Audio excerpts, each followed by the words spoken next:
In front of me is iPhone 13 mini, and let me show you how to add photo to contact on this device. So first of all, you need to open your phone dialer, then pick the contact that you would like to add this profile picture to, tap on edit, and then select add photo. And here you can either use some emoji if you want to,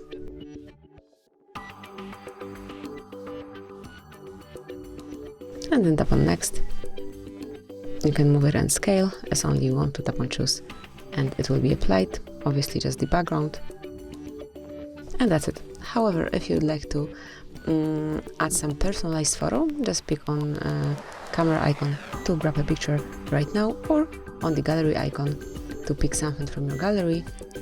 So let me choose this one. Now you can crop it as only you want to, tap on choose, then you can add some filter, tap on done, done, and done again. And that's it. As you can see, from now on this picture is assigned to Andrew to this contact. And that will be all. This is it. Thank you for watching. Please subscribe our channel and leave the thumbs up.